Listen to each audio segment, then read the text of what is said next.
নিয়তি বোধহয় একেই বলে, কোনো এক কাল্পনিক বিষয়ের উপর ভর করে কাটার মাস্টারকে রীতিমতো নিজেদের দেশে নিষিদ্ধ করে ছাড়ল ভারত।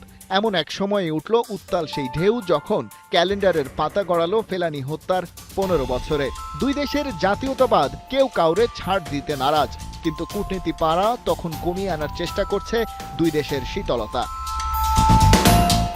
কিন্তু বিসিবির সাফ কথা, এক মোস্তাফিজকে যারা নিরাপত্তা দিতে পারবে না তারা পুরো বাংলাদেশ টিমের নিরাপত্তা নিশ্চিত করবে কিভাবে? আর সেই সাথে অফিসিয়াল থেকে ফ্যান আরো কত মানুষ জড়িয়ে থাকে একটা বিশ্বকাপ আসরের সাথে। বিসিবি প্রেসিডেন্ট আমিনুল ইসলামের কনসার্নটা সেই জায়গায়। যেমন একটা খেলোয়াড়কেই যখন দেখলাম যে শৃঙ্খলা সিকিউরিটি দিতে অসুবিধা কারণেই তো তাকে বাদ দেওয়া হয়েছে, তখন একটা দল, একটা পুরো বাংলাদেশের জনগোষ্ঠী যারা খেলা দিতে যাবে, এটা তো বিরাট ব্যাপার।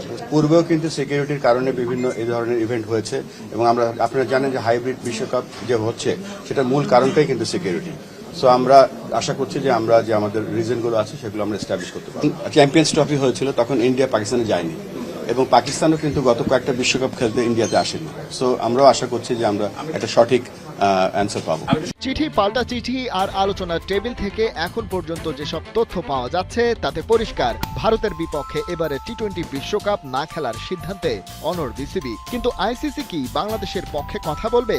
কিভাবে ক্রিকেটের সর্বোচ্চ নিয়ন্ত্রক সংস্থার কাছ থেকে নিরপেক্ষ সিদ্ধান্তের আশা করছে বোর্ড, যেখানে আইসিসির সর্বোচ্চ 2 চেয়ারে বসে আছেন ভারতের পরিচিত ক্রিকেট ফেস জয় শাহ এবং পাশাপাশি সিইও হিসেবে আছেন সঞ্জয় গুপ্তা।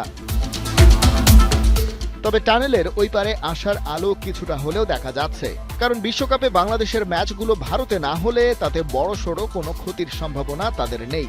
উল্টো টাইগাররা যাওয়ার পর কট্টরপন্থীদের রোষানলে গুবলেট হয়ে যেতে পারে তাদের সব আয়োজন। সেটা আয়োজক ভারতের ইমেজকে ফেলতে পারে আরও বেশি হুমকির মুখে।